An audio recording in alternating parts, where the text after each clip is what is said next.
Hello बच्चों, let's see the question. कह रहा है कि फॉर द रिएक्शन ए से बी बन रहा है बेटा। ए से क्या बन रहा है बेटा? मेरा बी बन रहा है। ए और ए क्या है बेटा? मेरा इसका स्टोइचोमेट्रिक कोएफिशिएंट है, बी इसका स्टोइचोमेट्रिक कोएफिशिएंट है, बी यहाँ पे बेटा प्रोडक्ट है, ए ये हमारा रिएक्टेंट है। तो हमें एक इक्वेशन भी दे रखी है बेटा इस तरीके से करके। तो कहता है कि जो ए और बी है बेटा, इनका रेशियो क्या आ रहा है? ए बाई बी का रेशियो अगर वाई बाई वन आ रहा है तो बताइए वाई की वैल्यू कितनी होगी यहाँ पे। सिंपल सी बात है बेटा, हमें वाई की वैल्यू पूछी जा रही है, तो हम क्या करेंगे बेटा? ए बाई बी की वैल्यू निकालने की कोशिश करते हैं। ठीक है, तो हमें इतना पता है, अगर मैं रेट लो लिखने जाऊं बेटा तो रेट लो कैसे लिखते हैं? रेट कैसे लिखते हैं? Minus D a by d t. ठीक है, और इसका जो सोशियोमेट्रिक कोएफिशिएंट होता है बेटा, रेट इसके किस लिखते हैं? यहाँ पे क्या आ जाएगा? डिवाइड बाई ए। ये किसके बराबर होगा बेटा? मैं अगर विद रिस्पेक्ट टू बी लिखूं तो rate d b by b. ठीक है, यहाँ पे बी आएगा बेटा सोशियोमेट्रिक कोएफिशिएंट डी टी।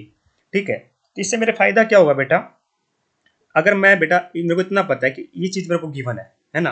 अगर इसके अंदर भी बेटा मैं दोनों साइड क्या कर लूँ, एक काम करता हूँ मैं बी क्या काम करूंगा बेटा? मैं एक काम करता हूँ बेटा, मैं ये कर सकता हूँ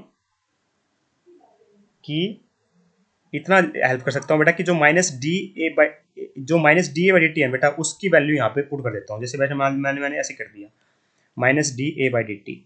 तो मैं ए उस साइड ले जाता हूँ बेटा, तो ये क्या आ जाएगा? A by b d times of b by d t, d b by d t. तो इससे मेरा फायदा क्या होगा बेटा? मेरे को ए बाई बी मिल गया और मेरे को ए बाई बी चाहिए। तो मैं क्या करूंगा बेटा? इसकी वैल्यू जहाँ जहाँ जहाँ ये दिख रहा है वहाँ ये वैल्यू रख दूंगा। कैसे रखूंगा बेटा? मैं टेक लॉग बोथ साइड, मैं लॉग ले लेता हूँ दोनों साइड बेटा, क्योंकि मुझे लॉग की फॉर्म में रखनी है। तो minus t a by d t it is equal to log of a by b अंदर आ जाएगा बेटा मेरा, और यहाँ पे क्या आ जाएगा बेटा? D b by d t.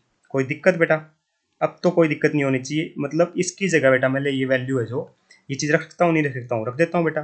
तो रखूँगा तो मेरा क्या बनेगा बेटा? log of a by b d a by d t is equal to log of d b by d t plus 0.6020। इतना आपको समझ आया नहीं आया? आ गया ना? अब क्या करेंगे बेटा? यहाँ डी बी है बेटा, बी है, ध्यान रखना। हाँ, अब सही है।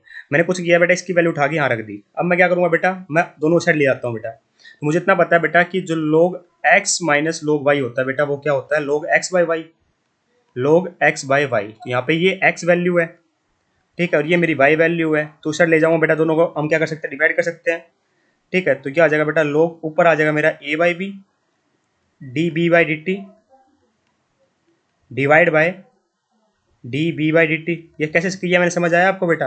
कुछ नहीं किया बेटा, मैंने ये वैल्यू जो है मैं उस साइड ले गया हूँ। ठीक है, कहने का मतलब क्या हो बेटा? मैं ऐसे लिख रहा हूँ, अभी आप समझ आ जाएगा। log a by b d b by d t minus log of d b by d t. ठीक है, और इसको मैं इस फॉर्म में लिख सकता हूँ या नहीं लिख सकता बताइए? मैंने अभी आपको समझाया log x minus log y होता है log x बाई वाई। यही किया बेटा, तो ये आपस में कैंसिल आउट हो गए। तो बच्चा क्या बेटा? मेरे पास log a बाई बी बचा, और ये किसके बराबर है बेटा? इसके बराबर है ना। तो मैं क्या कहूँगा बेटा? ऐसे भी लिख सकता हूँ मैं, log of a by b is equal to 0.6020। ठीक है, तो यहाँ मुझे इतना पता है बेटा कि log 2 की जो वैल्यू होती है वो कितनी होती है? log 2 की वैल्यू होती है बेटा 0.3010। ठीक है, और ये वैल्यू किसकी हुई? मतलब ये वैल्यू हुई मेरी 2 log 2 की। तो मैं यहाँ कैसे लिख सकता हूँ बेटा? ध्यान से देखिए, log of a by b is equal to 2 log 2। ये लिख सकता हूँ या लिख सकता हूँ? तो एक प्रॉपर्टी और सुनिए log की बेटा, ये होती है कि log अगर x की पावर y है ना, तो इसको मैं लिख सकता हूँ y log x। तो यहाँ क्या बेटा? मेरे को पहले से y log x लिख रखा है, इसका मतलब तो 2 अंदर ले जा सकता हूँ मैं, 2 की पावर 2 4 हो जाएगा। तो मैं क्या कहूँगा बेटा? log a by b, log a by b कितना हो गया बेटा मेरा? ये हो गया बेटा मेरा 2 की log 4, है ना। तो मैं देखिए बेटा, जब log x log y के बराबर होता है, अगर log x log y के बराबर हो जाए तो ये भी बेटा एक log की प्रॉपर्टी है। अगर log x मेरा log y बराबर हो जाए तो मैं डायरेक्ट लिखता हूँ कि x मेरा मेरी y के बराबर है। तो मैं क्या कह सकता हूँ बेटा कि जो मेरे a बाई बी की वैल्यू है बेटा किसके बराबर है? वो मेरे 4 के बराबर है।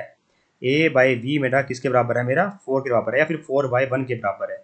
ऐसे लिख सकता हूँ नहीं लिख सकता हूँ? तो यहाँ से बेटा आप इक्वेट करिए, इससे इक्वेट करोगे तो बेटा y की वैल्यू कितनी आ रही होगी? यहाँ से y की वैल्यू आएगी बेटा 4, और यही हमसे पूछी गई थी। Hence value of y is 4. I hope you understand the answer. 4 is the correct answer here. Thank you so much.